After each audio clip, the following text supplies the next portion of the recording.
So welcome everyone. Thank you for joining us. My name is Anna Fontoura and I'm the University Librarian at FDU. And I'm joined by Saskia Kusnikov, who's Research and Metadata Librarian. Together, we are here to introduce you to perhaps cover a bit more in detail for those of you who are already familiar with open educational resources. Rob Wolf is our third colleague who's participating in these workshops. He's not here today, but he's somebody that you can also go to. By the time we finish this workshop, you'll have his contact information too. Okay, so our goals for today. We'll go through what an OER is and exactly what constitutes an OER. We'll discuss how OERs impact students, faculty, and the university. We'll devote a little time to understanding your role and the role of librarians as we work together to adopt more OERs. We'll talk about how to integrate open educational resources in your classes, and if you're already using OERs, we'll touch a little bit on how to take it to the next level. We'll also break down Creative Commons license, which is one of the open licenses that for OERs, so that you can identify it and understand the freedom and restrictions that are associated with each level of that license.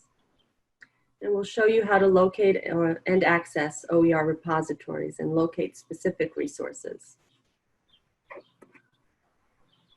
So what are OERs? The Hewlett Foundation defines it as teaching, learning, and research resources that reside in the public domain or have been released under an intellectual property license that permits their free use and repurposing by others.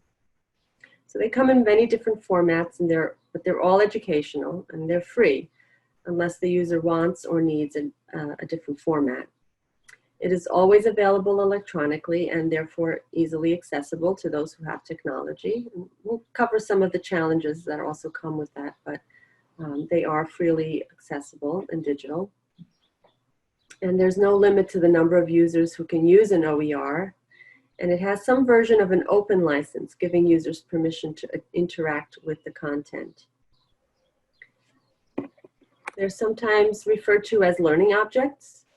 They, as I said, are free, and they can be images, ebooks, videos, lectures, podcasts, quizzes. It's not just a textbook.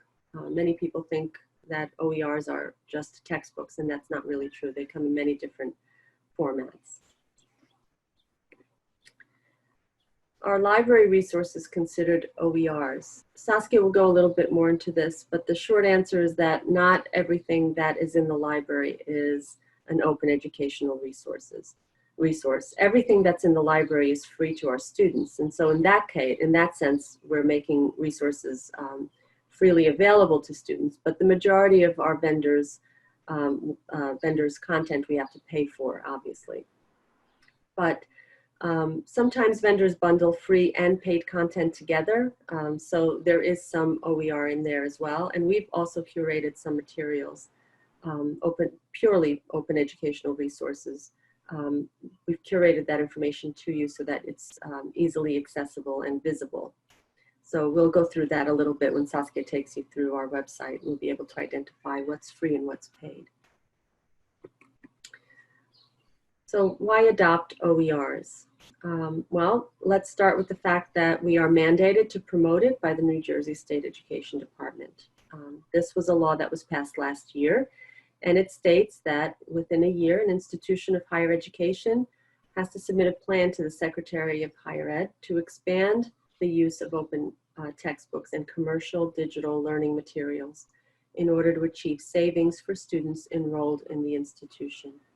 So we will submit a report to the state on the progress we've made in promoting and adopting more OERs, and the result of our recent faculty and student survey, which hopefully you all participated in.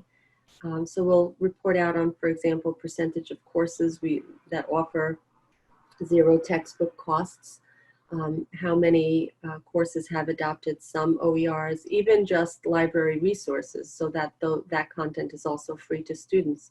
So we'll report out on how we're doing in terms of promoting or lowering educational costs for students enrolled at FDU. It's always satisfying also to know that there's validation in this work outside of our organization or outside of the fact that we are being mandated. So for example, the UNESCO has put forth a recommendation that says that access to educational materials is deemed to be a human right for all, and they therefore promote and endorse open educational resources so that everyone has access to educational resources for free. Adoption of OERs falls nicely also in line with FDU's strategic plan, and which says that we are committed to providing affordable education for our students. And so this is yet another way of reaching that goal. And it's also a best practice. Interacting with OERs has been proven to promote student engagement. It offers deeper learning opportunities for students through collaboration with faculty, and it promotes undergraduate research activities and discovery of new knowledge. So overall, if you really interact with OERs, it's just the best practice. So that's all great, but there are also some disadvantages for students, for faculty, for the institution. We know that segments of our population don't always have access to technology and the internet. So that serves as a barrier to accessing OERs because they are all digital. Some have very specific format and learning style preferences, for example, so interacting with these digital materials is not an option for them. Our global learners, for example, those with language or cultural barriers sometimes find it difficult to interact with OERs. It's challenging for them. And even students who do have internet access, it requires a certain level of competency to use technology in order to interact with OERs. And sometimes, we tend to think that everybody, because they have a smartphone, they can interact with technology, but that's not always the case. So it certainly requires you to know a little bit more, some functionality within technology in order to interact with OER better. And for faculty, certainly there are challenges, locating materials, for example, evaluating those materials, the worry about intellectual property concerns and respectable scholarship, which is, certainly a very valid concern. Using OERs demands an understanding of permissions of copyright, and that's not always an area of expertise. We're here to help you, but we're not experts. So, we will certainly point you in the right direction. We'll answer questions as we can, but sometimes it's a little bit cryptic, for sure. And it takes time, and I think that's the biggest challenge of all, because time is a rich commodity for all of us, and we have a lot of things that demand our time, and this unfortunately has sometimes goes on the back burner. The institution too, supporting faculty in this work. This institution has to make sure that faculty are being recognized for doing the work and being compensated for it. It takes time. The library certainly would support, fully amending the faculty handbook, for example, to recognize the work that's being done in this area. If you are remixing, revising OER, it should count towards scholarship. So the institution also has to be concerned with maintaining the instructional quality of the courses that have adopted OER. There are issues of sustainability, keeping up with changing technology and publishing and scholarly communication field overall. It's just a lot to certainly consider. But there are some benefits as well. I'm not going to go through each one, but among them for sure is the fact that it's reported in the literature that there is increased student satisfaction, retention, and graduation rates for students who use open educational resources. The whole idea that whenever possible, learning should drive content is demonstrated with OERs because it offers an opportunity to increase student engagement and discovery and curriculum customization. The ability to create new knowledge and revising and remixing texts to fit the course design is very valuable. So students benefit by having access to those texts, to latest editions of books without having to wait. And as I said, they get better grades generally because research shows that students who have access to textbooks do better. And best of all, at no additional cost to them. So we all have a role to play in this work of adopting OERs into your courses. Faculty need to devote time, of course. It's detailed work. Faculty should team up with a librarian, share your syllabus, discuss assignments and outcomes, get input on search strategies to find OER materials that are right for you in your courses.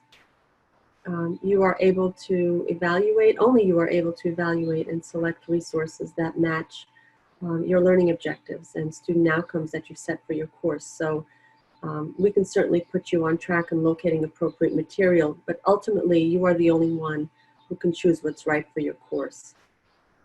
Faculty are also responsible for course content and OER alignment, and need to dedicate time to update the course as needed whenever that needs to happen. That's your role. And finally, faculty should support and encourage students to interact with open educational resources. They're not always aware of them. And so promoting them, using them, and nurturing further exploration is certainly a proven retention strategy. And librarians are here to support you. Consider us part of your team, and this is what we can do for you. We can help you formulate search strategies and help fill the gaps in finding materials to support your courses. We can help you find specific open educational resources and library resources that are free to students. And we can help you make those resources discoverable and visible. And we conduct OER-specific library instruction sessions or instruction sessions specific to your course to help students evaluate information. We assist faculty in refining research assignments, for example. We can help you develop effective research skills and that match the course objectives. Sometimes, we encounter students who are frustrated with assignments and they need a little help navigating that, and we can certainly assist with that as well. We can provide basic copyright guidance and clarify licensing restrictions, but anything that's a little bit more complicated, we will probably refer you to legal counsel or to the office, or Kathy Kelly's office, for example. Together we can probably handle most questions, but we can certainly guide you in that and point you in the right direction if there are questions we can't answer. And we can also help guide you in the process of revision, remixing, and redistribution of OERs. We catalog and can add new content to repositories, so we can help you through that. So as I said earlier, what makes an OER opened is the fact that a license, it has a license that allows you to use it. So I'll talk a little bit about one example of a license, and that's the Creative Commons license. But there are others that are in the public domain. Many OERs use Creative Commons licenses because they are designed to be reused, revised, remixed, redistributed, and retained. And that's what we call the 5 R's. And you'll see what it actually means there. So you can retain a copy that you find. You can also reuse that copy in a variety of ways. You can revise it, which means you're adapting it, modifying it, for example, for to fit your course. You can use something that's out there and then modify it. You can remix it, so you can combine 2 or more versions of a resource that's out there. So if you have a chapter from a book that you find, and then you find another article, another chapter from another book, you can combine those and create a whole new book for yourself, for your course. And you can also redistribute it, which means you can share it with others. Creative Commons licenses are a simple, standardized way to give others permission to share and use your work on conditions of your choice. So in Creative Commons, the creator retains the copyright of their work while allowing others to make use of it on their terms.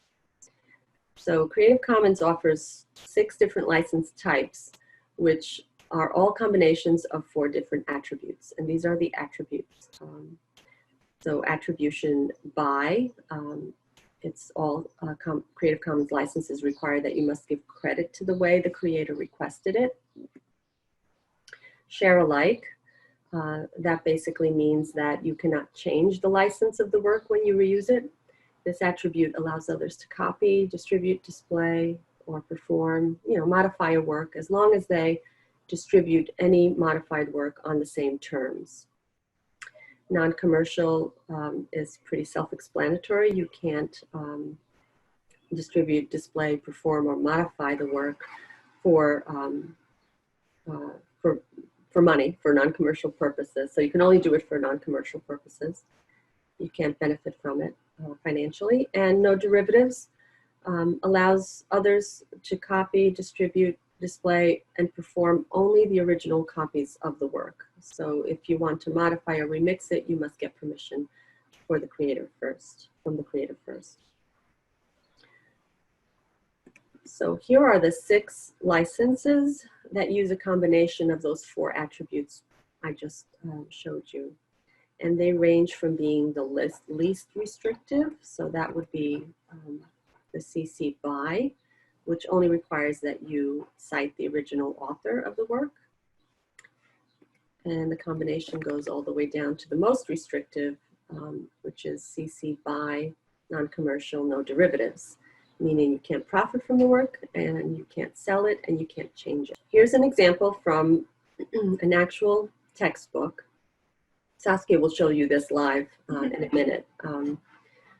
But this book is found in Open Textbook Library, and it has a CC BY license, non-commercial, share alike. This license lets others remix, tweak, and build upon a work non-commercially as long as they credit the author and license their new creation under the new identical terms. So you'll see there in the lower left-hand corner the license there. So that's the end of my piece. I'm going to turn it over to Saskia. She's going to show you, take you through our library's website, show you some examples of OERs, go through a little bit about persistent linking, and let me stop the share here for her. Okay. Thank you. And we'll take your questions at the end. So you can either post them in chat as you think of them, or at the end we'll make sure to answer all your questions. Saskia. All right, thank you. So I'm gonna start here on the university's homepage, and we're gonna go to libraries from the shortcuts tab. So if you're unfamiliar with our library webpage, at least since we've updated it, our resources can all be found on the left-hand side. And again, our resources are freely available to students. So in addition to OERs, you might consider integrating available library content into your courses as an option to lower costs for students. We have our hours. We're open 9 to 5 during the summers. And if you are interested in contacting a librarian after this, either an OER librarian through what I'll show you in a minute, or you have general questions, you can choose one of the methods here to contact us. We are very available. And what I want to highlight is the resources for faculty over here.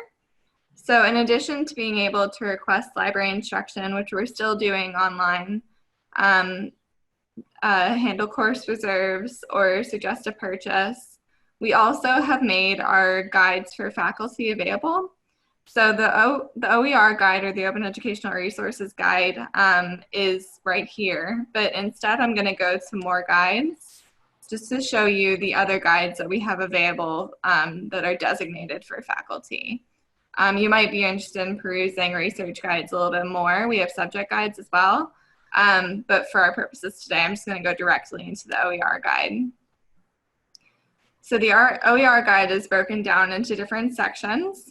The home page is an overview similar to the one that Anna just gave, with a link to the New Jersey Open Textbook Mandate if you're curious about that. the OER sources that I'm going to delve into a little bit here, they're all linked as a drop down here. There's more information on Creative Commons licensing. So if you forget everything you've heard today, don't worry about it because it's all here, including the attributes, what they mean, and each license and what it means. And then there are more links if you're curious about learning more. We have a checklist, which I'll go over a little bit later for evaluating OER resources and how to contact us. We also have a link to a separate guide on persistent linking. So if you are curious about integrating library resources into your course and you've attended the Identifying Content workshop and you now know that you can't upload things as PDFs, you need to use persistent links. That's what this LibGuide is dedicated to. Rob, who created this guide, has broken it down into different database types, so different companies. So like EBSCO databases will all look the same. So he's broken it down that way. But if you have questions after going through this or you're not sure where to start, we're always available to answer those. So I'm going to go right into textbooks here. And as Anna mentioned, OERs are much more than textbooks, but textbooks are a good place to start and a good place to go over it because textbooks are the most costly item typically for students.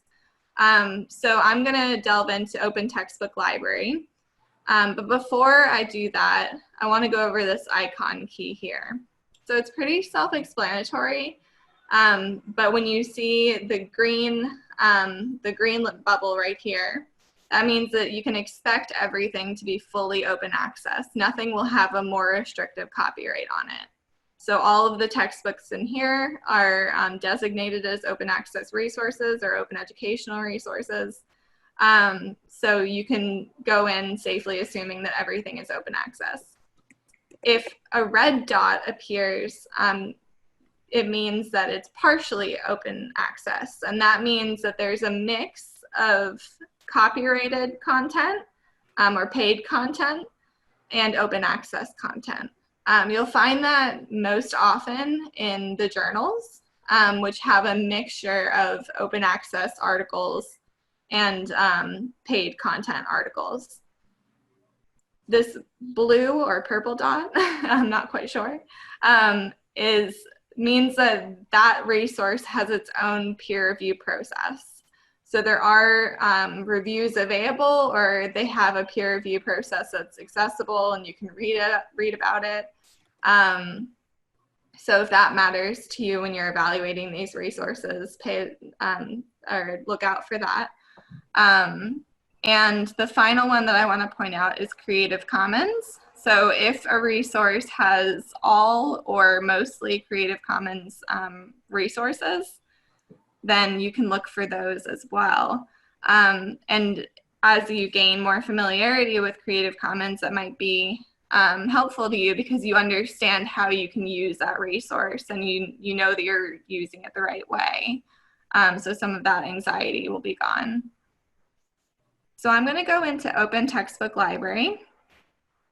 And Open Textbook Library is one of the resources that I like to use when instructors ask me for textbook recommendation or to help them find textbooks that are open, because Open Textbook Library is a library. It's an aggregator.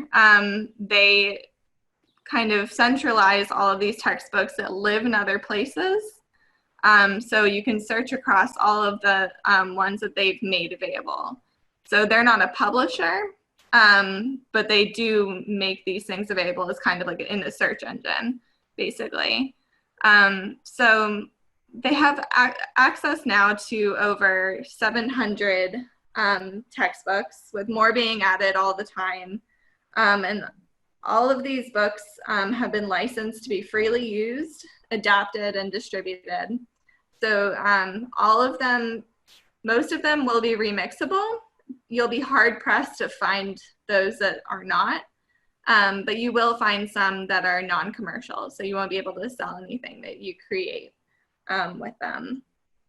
So there are two ways that you can search within the library. You can browse subjects. So if you know you're looking for like an engineering textbook, you can go directly there. Or you can search the library. So I'm going to just do a basic search for biology. Biology is one of those courses where the textbook is usually very heavy and expensive. So maybe that's my motive going in. So these first two results here, they're very colorful covers, and it's very large text, and that's actually very characteristic of OpenStax textbooks. So OpenStax is a publisher here, and I'm going to go to their page in a couple of minutes. But they're really great. They're one of the most prominent open access textbook publishers. And what's unique about them and good about them is that they provide instructor resources with their textbooks, and they make the textbooks available in multiple formats. So there is a format that students can highlight in, they can make notes. So if that is an attractive feature for you or your students, you might consider using OpenStax. I'm going to go into this textbook record here. And the first thing that I'll point out is that besides the table of contents and the description of the book and who wrote it, the first thing that you'll want to look for is the conditions of use. So we know that all of these are open, so that's one layer of anxiety gone. But you want to make sure that you're able to use the resource the way that you want to.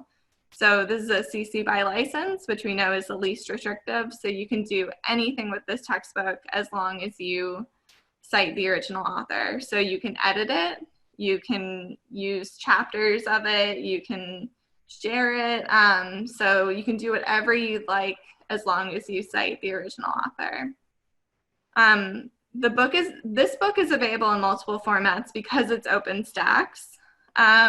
Similar publishers may make it available in multiple formats as well, but you'll always see the book as a PDF. That's one format that will always be available. And this also, Open Library in general and OpenStax both offer you the option of printing the book for a low cost. So it's usually something like $40. So it's nothing close to what a traditional textbook would be. But if you have students that just do not like to read on their e-readers or their phones or their laptops and they need it in print, that's an option still. So Open Textbook Library and OpenStax both offer that. And then the other thing I'll point out before I go into the textbook are the reviews that are available. So all the reviews in OTL are verified, which means that the Open Textbook Network, which fuels OTL, has verified that these are in fact experts and faculty in this field who are reviewing this textbook, and they review it against a couple different criteria.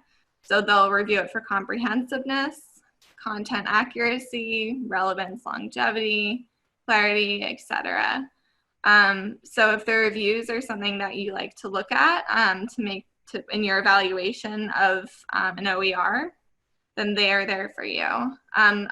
I'll also point out that they're kind of useful because they'll also say, these faculty members, how they would use this resource. So that might help you in integrating it as well. So I'm going to go into OpenStax this way. So you can usually get there by clicking the online button, but my internet has been exceptionally slow, so I've downloaded it beforehand. So OpenStax is great and very comprehensive, but you do have to create an account for it.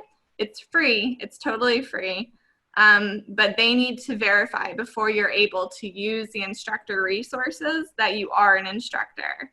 So you need to apply. I did that this morning. I haven't gotten verified yet, but you have to apply for an account. send them a link to your faculty page, your university email, and then you're able to access the full extent of the content. So this is a textbook that we were just looking at, and you can see the same summary here and all the descriptive information. But you can also see that they've got links here to instructor resources and student resources. So we can see here that some of this content, like the PowerPoint slides and the answer guide, they're all locked. You won't be able to access them until you are a verified instructor user. But you can see the started guide, the transition guide, if you're switching from using their 1E textbook to this 2E version. So that is all there for you if you're interested in looking at the instructor resources. And then the option to highlight is available when you use the textbook online. So you can download the PDF, you can download the app and use it on your phone. You can order the print copy, you can download it into iBooks or your Kindle. There are so many ways that you can use this textbook, which is really great. But if you use the online version, I have it up in a tab. If your students like to highlight, they can do that. So I've logged in. You have to make an account before you can highlight. I've logged in, and as I'm reading this, I can go in and make a note or highlight or whatever you'd like to do to interact with this textbook. So that's a plus for some people.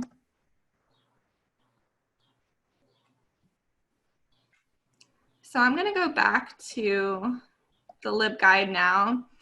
And I'll point out that, again, textbooks are not the only resource. If that's what you're interested in, there are a lot of different options. But there are open articles and open journals. If you're interested in a fully open journal, you can go through the directory of open access journals that functions as a search engine for open access journals. So journals that are entirely open. There's no mixture of content. So if you wanted to search for something like biology in here, you could go through, and it's an international repository, so you will get journals in other languages, so you have to choose English, so you'll have to narrow it down there. But that's a really great resource if you're looking for entirely open journal content. You'll see a lot of red in the journals because there is that mixture of paid and open content. But there are also books. If you're a literature professor and you wanted to teach a book that has an expired copyright, Project Gutenberg would be really great for you. There are image resources as well. We get a lot of questions about images. So some of these have their own unique license. Some of them are Creative Commons. Some of them are partially open. So that could be another resource for you. And then there are also authoring resources if you choose to remix something or edit something. And then more links to New Jersey OER initiatives and similar content. So I mentioned this rubric at the beginning, but we have this available if you do consider integrating an OER and adopting an OER. These are some questions that you might want to weigh your choice against. It covers cost model. So is the resource totally free, partially free, free to print, or no, cost to print, but free to download? That might be a consideration for you. Content quality and fit and appropriateness are both determined by you entirely as an instructor, whether you think the quality of the content is sufficient, if it fits somewhere in your syllabus. And then production and technical quality. This is where licensing comes in. Can you access it and use it the way that you'd like? And then accessibility and compliance are things that we like to think about no matter what kind of resource it is. So is the resource accessible? Can you use it on a screen reader? So that might be a consideration as well. And it's not required that you use the rubric at all. but it might be helpful as you make that determination. And then finally, if you are interested in exploring OERs, but you're not quite sure where to begin, you can email Robert Wolf or myself directly, or you can fill out this form. So this will go to both of us, and you just fill it out with your contact information and kind of what you're thinking in terms of OERs. And it always helps for us to have your syllabus, just to get an idea of what you are teaching. And with that, I will turn it back over to Anna.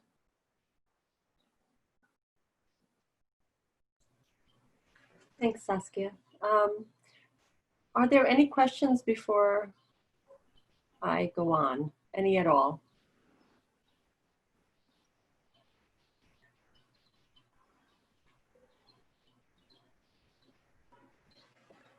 Okay, well, none may come to mind right now, and that's fine. But just know that we're here to answer any questions you may have after, or closer to the semester, or whatever. Just reach out to us. You know where to find us. I wanted to give you a sense of what happens next, because I did mention that the New Jersey State Education Department is mandating that we adopt more OER. So how are we going to do that?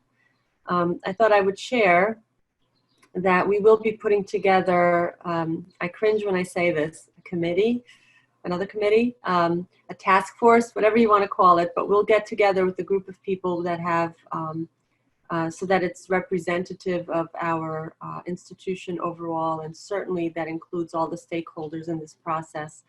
So faculty for sure, then representation, for example, from the registrar, the bookstore, enrollment management, the registrar, Copies Plus.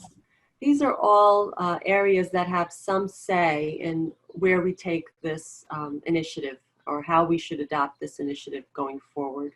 And so this task force or committee will kind of make their recommendations as to where we should go next. But the easy next step is actually up to faculty. So the easy thing to do would be to just be open to exploring whether or not the particular course you are teaching can be switched over from a traditional published or purchased textbook to an OER textbook. So that's just finding a comparable solution to what you currently have. That would certainly help students out not having to pay for a resource. And that would be an easy thing that we can help you with, going through a little bit of what Saskia just showed you. So that's fairly easy. I should say, I have the window open. I'm sorry if you hear the truck go by. I should say that OERs are not for every course. So you may be teaching in a field that that is not, doesn't have a lot of resources out there, and that's okay. You're not mandated to adopt it. We are simply encouraging you to adopt it. We do have to lower educational costs for students, so the more that faculty embrace this, the better. But there are going to be pockets of subject areas where it's not as easily available as others. So that's what we can do in the short term, is switch over your current textbooks to an OER textbook. And then we'll take it further and think about, are there any programs that we can fully adopt OER? So making them fully no-cost textbook courses or programs. The Corps, for example, has done a great deal of work in this already, in this area. They are just about fully OER. I think there's just a few resources, Saskia, you probably know more than I do, that are still paid. But the vast majority is completely free for students, which is really a great achievement. We have some faculty in Vancouver who have also done some great work in adopting OER. So FDU has done good work so far. We're just trying to take it to the next level. So we just have to make sure that we're promoting this, and this is the reason why we're doing these workshops. Kathy Kelly's office is also endorsing it.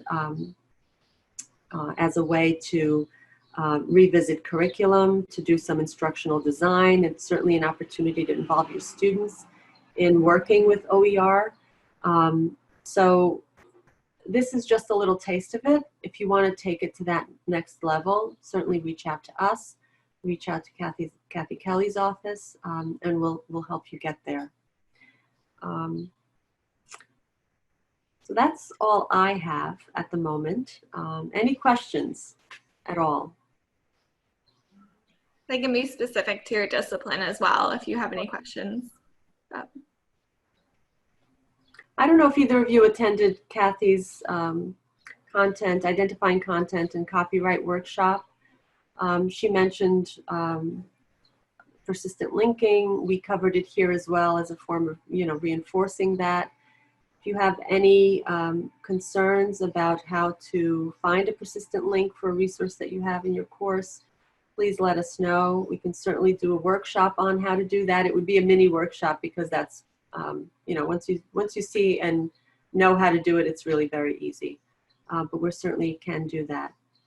Yes, so we will share the slides, we will share the recording, and thank you for reminding me because I forgot to say it at the last workshop, but you will also get an email from me at the end of the session asking you to please fill out just a feedback form. Tell us how this workshop was, if it was helpful, could we have done anything differently? We'd like to improve it always. So I'd appreciate it if you'd fill that out for us. So if there are no other questions, just check the chat. Yep.